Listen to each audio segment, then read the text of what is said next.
Hello everybody, this is Duke White Jr. with ComingSoonJesus.org News Media 1. We are here again with a very special guest, a man of God who is no secret to ministry. He's been doing this for years, and it is an awesome opportunity to be in front of someone who has committed so much time to God. He's an inspiration to many people, and it's Reverend Pastor Pulley. How you doing, man? Thank you so much for being here. I've had the opportunity. I've had the opportunity to actually minister with you at a couple events, and hearing your story about ministry and just how you have seen so much through your lifetime and walking this faith thing out.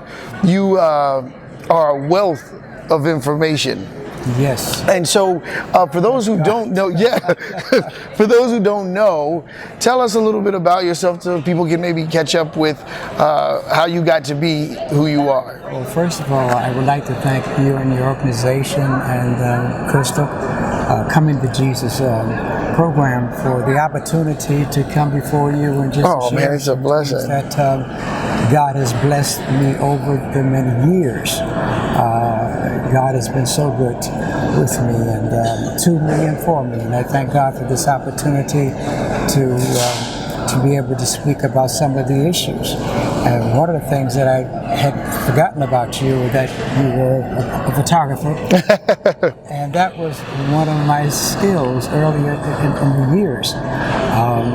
But I'm so glad to be here, and I want to thank everyone again for the opportunity to just sit down and to just talk about some of the things that God has allowed me to do by His grace. And I don't even know where to begin with the books that we have here, especially one of the books here, or the only one I really speak about my life, is in Getting to Know Him. And that was one of the books that I've published, and got so much response to it.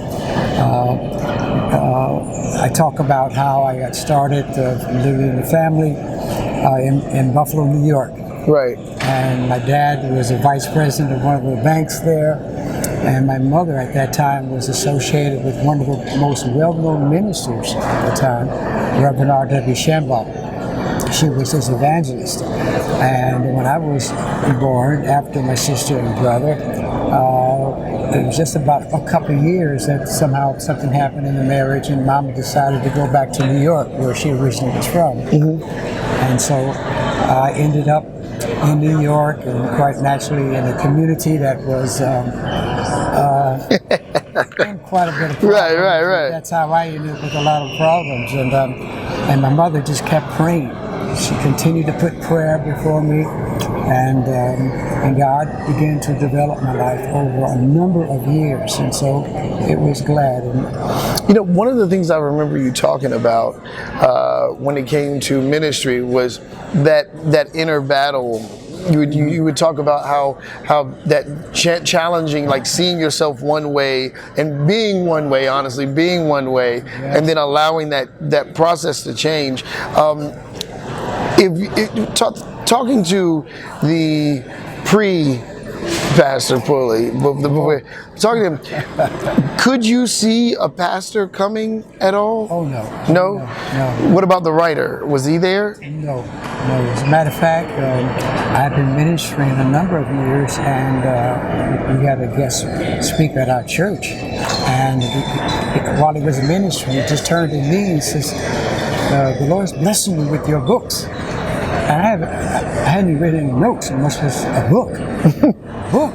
So after the service, I asked him, why'd you publish? I haven't written any books. He says, well, God showed me you're going to write some books. And wow. I've written 10. So it took another 3 or 4 years for me to catch up with that. With the first book. And so that prophecy came to pass. And I thank God that I was able to be able to do that. Yeah, and you also talked about one time you talked about how the tent revival started. Oh, yes. Can we talk about that a little Yes, bit? yes, Yeah. yes. So first of all, it's a different generation. So you guys have to explain some things. That if you guys don't know what a tent revival is, you are missing out. Am I telling the truth? Yes, You sir. are missing out. If you can find a good tent revival, you got to get. It's where they show up, they set up outside, and they just have church outside. It's powerful. People get healed. Miracles happen, prophecies happen. It's powerful, but you wanted to do it right. You wanted to do it the right way. You didn't want like a small tent. So tell us how you got started doing tent revivals. Well, again, my mother was an evangelist for R.W. Shambach, and he had a tent. And keep in mind, that tent service actually seated 8,742 seats. And we don't even have any tents Wow. like that today. Yeah. And he traveled all around the world. And so when I gave my heart to the Lord, and I went back in the trailer with Reverend Shambach one day, and he said, "I've got a job for you." So I felt that he was going to give me a job amongst the ministers, even though I wasn't a minister. Right. I had a degree in photography and other things, and in business. And he says, "Come on outside." So we went out. This is in the afternoon. We went out the trailer. We went out to the tent. And he says, "See those chairs?" Well, it was actually 8,742 chairs. He says, "I'm putting you in charge of the chairs." I said, "To do what?"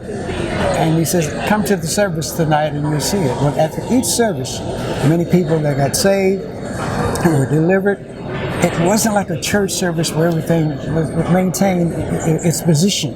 At the end of a tent service, chairs are knocked down, or people running, and people seeing miracles. Arms that were shortened were actually lengthened.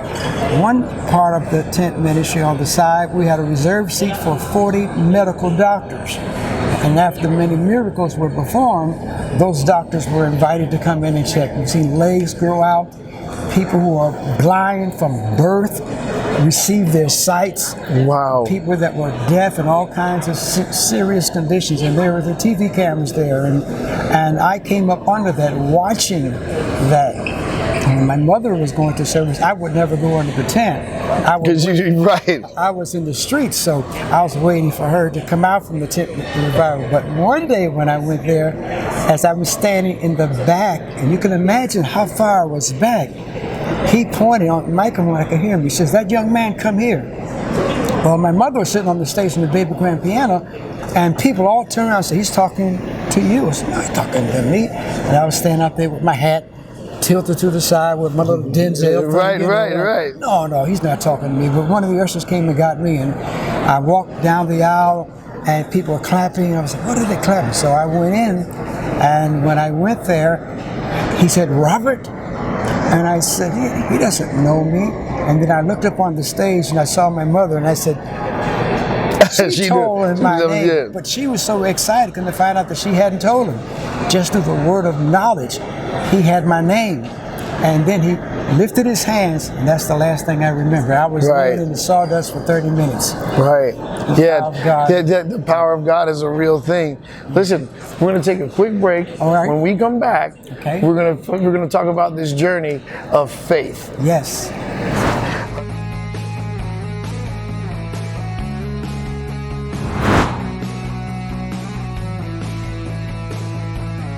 All right, we are back with Pastor Pulley, and we're going to talk a little bit about the transition of faith. Like you talked about how you ended up before we closed out, you talked about how you were on the floor in the sawdust. You obviously came because your mother was praying. Yes. And obviously you gave your mother a reason to pray. Yes. I know we love our children.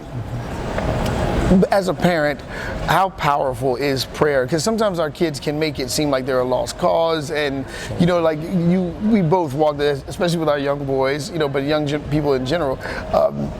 Sometimes it can feel like you the same way I asked you if you can see did you see the pastor? You said no.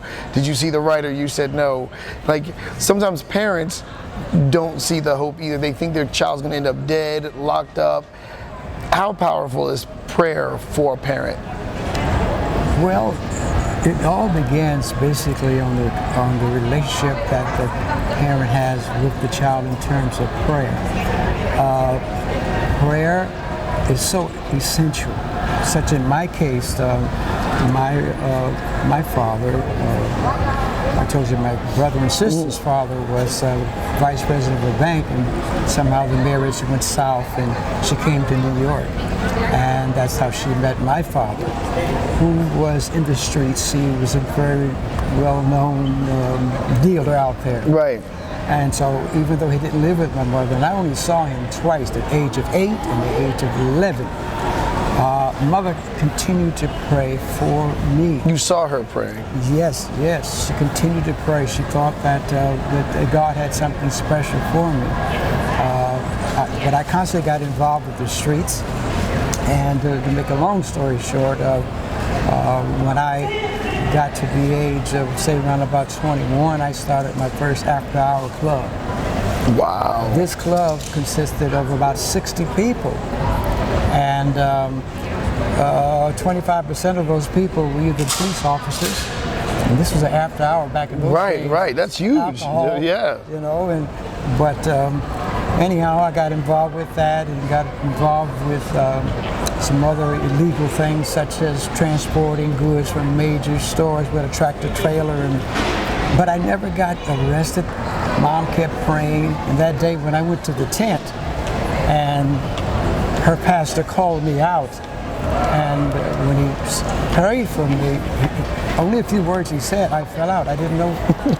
I was just shaking. No, I get it. I totally get it. I was supposed to be this tough guy, you know, with this name. I had a name called Keno in Brooklyn, New York. It was a big deal. I was doing drugs and all the kinds of things, and transporting with trucks and things. And Mama knew of these things, but she never scolded me. She just continued to pray, and she'd always say these words to me: one day, God's going to turn me around. And I would walk away from her. But little did I know that that day that I came to the service, that it was going to happen like that. And unfortunately, we don't have services like that today. Everything is done in the building. And when I put up a tent, I can't stand it. When I put up a tent in this city, there are only 2 churches out of the entire city that ever puts up tents. I couldn't understand it. Oh, well, I'm believing, God, that we're going to bring tent revivals back. I think that it's something that is imperative. I think that's one of the reasons that we came here to the mall. We wanted to be able to do something different. Of course, we could have set up another church, but we really felt like we wanted to do something that was out here in front of people. And a lot of it was influenced by that testimony that you shared. A lot of just the idea. Matter of fact, I'll tell you what got me. I'd already wanted to establish the kiosk. And I got a powerful message from Bishop Mark Dorsey that was talking about taking territory, right?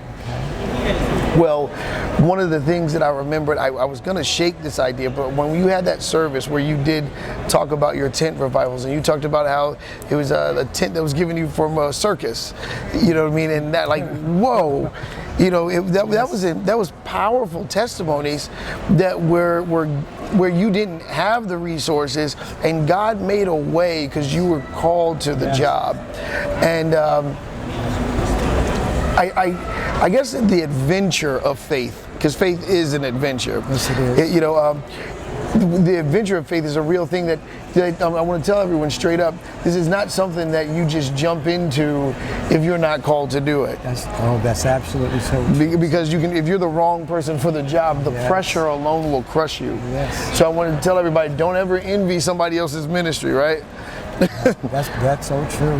Now, my question to you here is this. When your mother was praying and you were out there on the streets, and for those who feel like God just won't talk to them or can't hear, like, did you ever feel like God forgotten about you? Well, in a sense, I was kind of mostly disappointed of my father. Didn't have a father at the house there, and yet my brother and sister, occasionally they would go back to Albany on summer vacations with their very well financed dad, and he didn't pay any attention to me. So I felt, although mother's love was there, I felt somewhat out of touch with everything, you know. So that's how I got involved with so many things that was not right. But God had a plan for me, and I'm so glad that I was able to respond. Yeah. Even though sometimes it's better late than never. I had plenty of opportunities to, because my mother was involved with the church, traveling, very well-known evangelist. So now the house was prayerful. I didn't do anything in the house to disgrace my mother. Right, no. When she would turn her head, you know, I found my way trying to do something for myself, and didn't realize that God had a plan for me. Did you feel like you, and that's where I want to get you now. It's like when you saw all of the things that you were capable of doing, because when I heard you first talk about your ability to organize, and even though it was crime, you know what I mean, you were able. It seems like those are the exact same elements that God used for you in ministry. Yes, sir. You're absolutely right. I give all the credit to God, and one of the most interesting things that I put in the book, Getting to Know Him. Yep. And I don't know if you've ever read that particular book. Working on it. Oh, whoa. There's a part where I was drafted in the Army at the age of 23. So I had to leave my club, and I wasn't saved at that time, but Reverend Shelmbach gave my mama a prayer cloth. And she said, I want you to wear it. So that I did do out of obedience. I wore this cloth on me at all times. And I went down to Oklahoma because I put in for a flight school. Anybody that wanted to extend their draft time to go to their school of choice. So I signed up to go to flight school because I wanted to be an aviator. 6 months into school, when the Vietnam War had broke out, there was a shortage of photographers. Whoa! And that's how I got, that was not my MOS. They just sent me to Vietnam because there weren't any photographers there. And I had a degree. So that's how you... Yes, I graduated from New York Institute of Photography.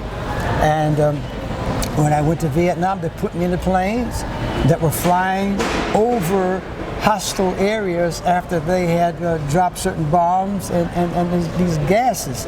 At that time, we didn't realize that even flying over, you could breathe it in. Breathe it in, which I found out years later that I had this disease. But anyhow, one of the stories I want to tell about that is that while I was in Vietnam, I was coming back to the camp one night, and I saw these kids.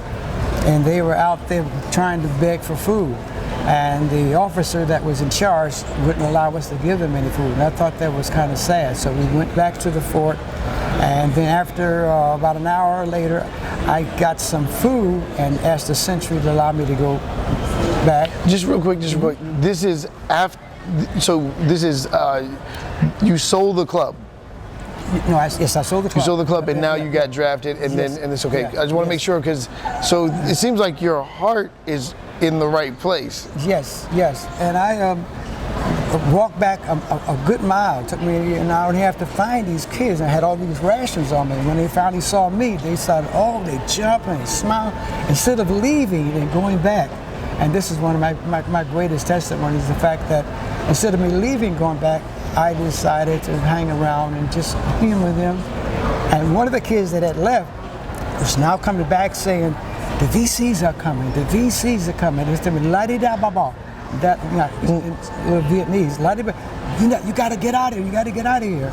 And when I went to turn, you could see in the high, they were coming around out of the shadow of the light, you could see them.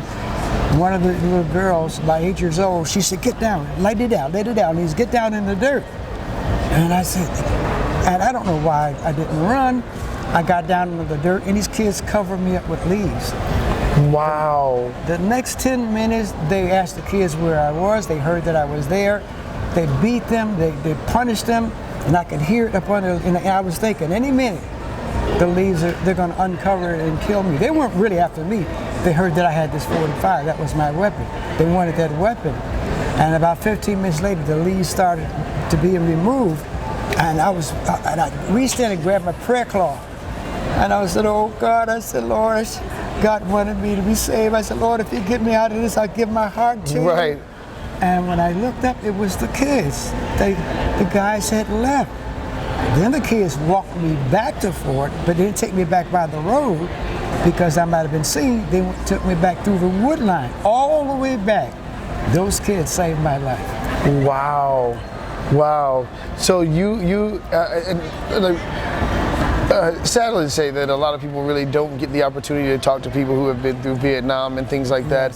They kind of just, assume that, that's, we'll watch it on TV, but it's not like having the experience of talking to someone who's been there. So it's almost like God was faithful to you even before you really had faith, or was it an issue with faith? Where was your faith at the time? My faith wasn't a godly type faith. I believed in God, but I have to admit, my mother and the people of her church, they all continued to pray for me. You don't say it had nothing to do with your growing. It was all. This is why I brought up with the parents praying, guys. Look, I know that your son or daughter right now may be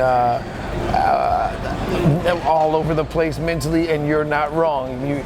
But this is evidence why you pray through. Yes. This is why you pray through. So I want to encourage you, parents. This could be your son. This could be your daughter who has overcome, years later, and it's amazing what God can do. Now, I do want to ask you. So obviously, those memories of God stepping in profound ways through prayer. When you became a minister, obviously, these are some of the things that motivated you in prayer. Yes. So prayer is a big part of your life. Prayer is a big part of my life, and even when I finally walked down that aisle and gave my heart to the Lord, and I was glad, it looked like there was a great relief, even though I was a successful sinner.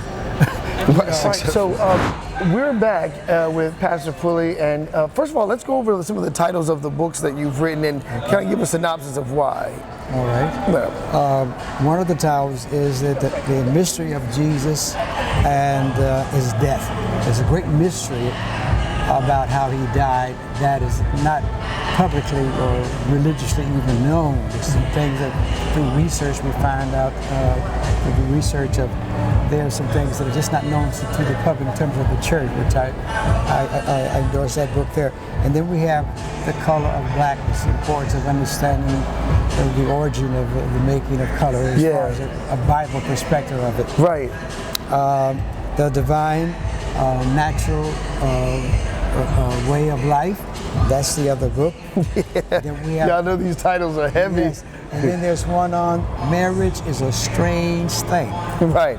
No, the marriage is easy. We know that's not true.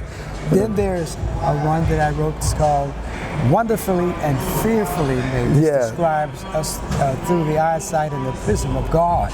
What he thinks of us, not what we think of ourselves. Wow. What he thinks of us. Two different things. Yes. And then, quite naturally, the one in my biography is Getting to Know Him. Right. And in that book, it explains from my birth until the present time. And then we have First Fruit, Part 1, and First Fruit, Part 2.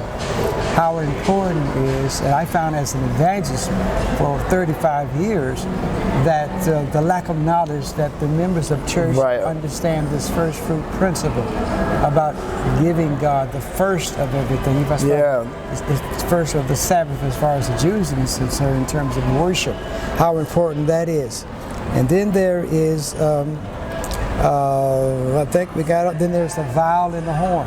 Yeah. That's another book that's very, very This important. is so cool. You actually, to think from the story that you told us about being in Vietnam, and you owned a club, and and now you have 10 books, and you didn't even know you were going to be a writer. I never thought I would write one book, much less 10 books. But it just started coming once I started spending a lot of time.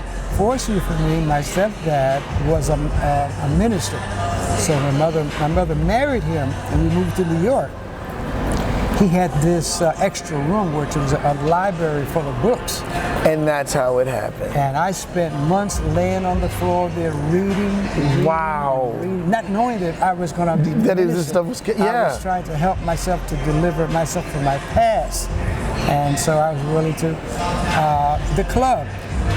When I told all the employees of the club, and then also I owned a color processing laboratory, which was a legitimate business, 22 employees. And that day I went to the tent and got saved. I know it's hard to believe, but I went to the company.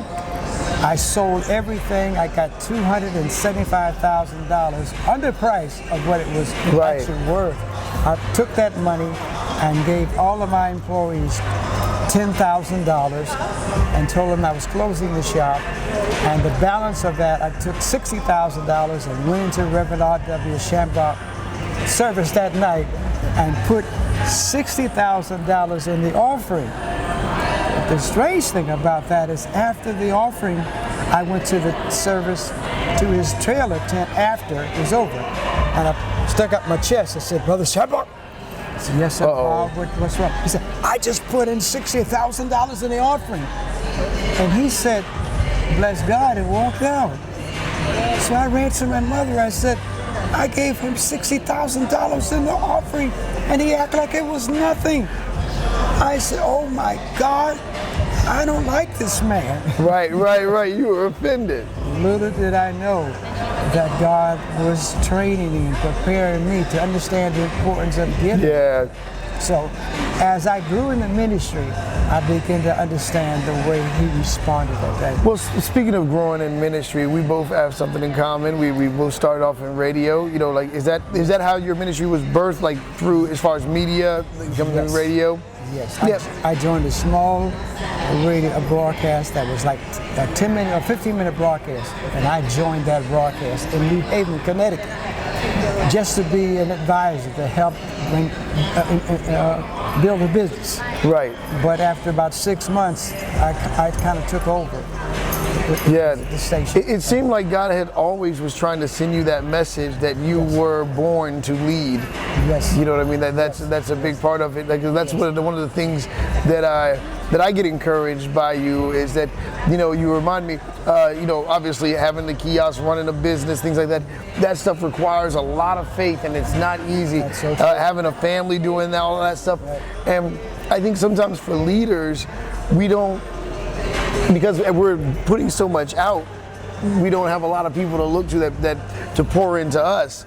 And I want to say, just being in your atmosphere, I feel this encouragement that everything's going to be all right. You know what I mean? And that really feels good, because we can go through some tough stuff and nobody knows, because we're focused on being a leader, but we can be getting ripped apart. And that's so encouraging that I can feel that from you, because God has shown me that I'm supposed to be writing things, and I'm like, but how, God? And then he introduces me to you, and you got 10 books. I'm like, oh yeah, we're going to be fine. We're going to be good.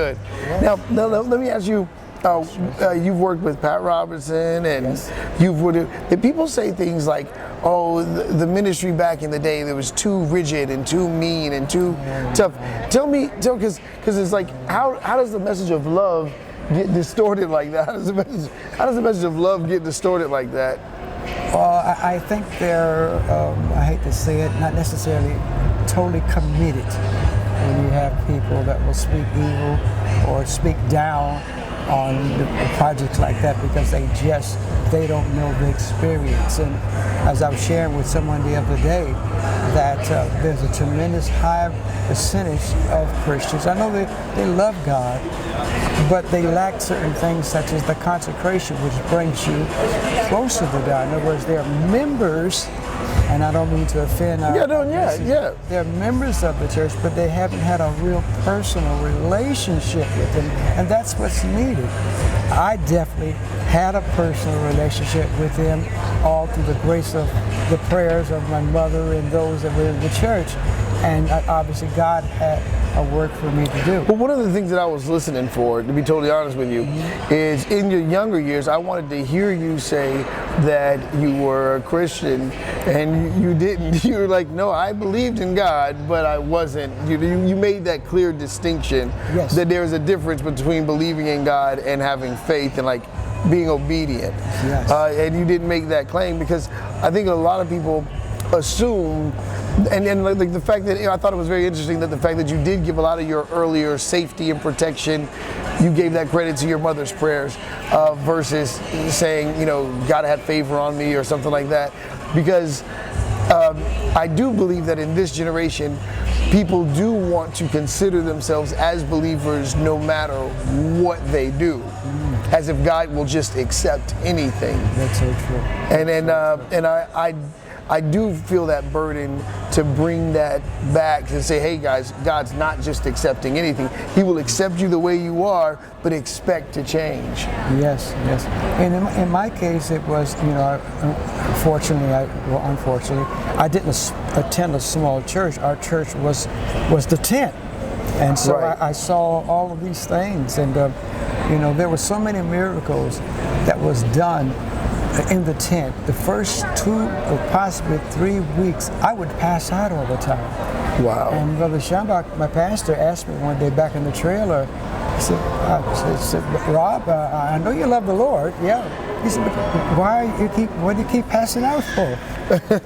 it was just unbelievable, the things I saw, Kids coming there with, and the amount of people, when there was an altar call, it might have been easily 500 people. People were getting saved straight off the streets. Right. So I didn't get broken in by going to a church service. You I were got doing broken in ministry, seeing yeah. this miracle ministry prayers and tremendous things happening, and it was just amazing. And I think that, but you know what though, when I think about your experience in the military, you had already been exposed to so much that God could take you, on a higher level. It seemed like that's what that plan was. I experienced the same thing when I was in the military. I had a traumatic experience, a plane fall, and then I noticed that my ministry was also extreme. And I think a lot of that has to do with when we're willing to be extreme in the world, God already knows. He's like, I call it getting smart. Don't get smart on me now. Like, if you're crazy for the world, I can depend on you to be crazy for me. And I think that's what he's saying.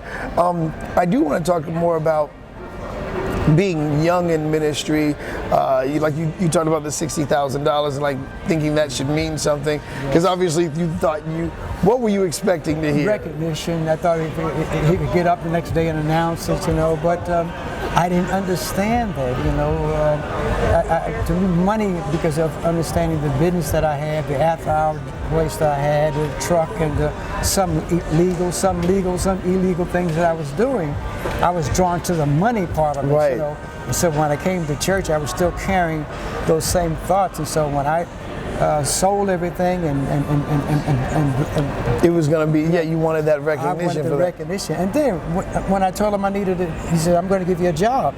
I thought he'd give me a major position in the church. He gave me this job. Take care of the chairs. Take care of the chairs. And the reason why I know it was, 8,572 chairs was that I was the one that had to set them up at the service.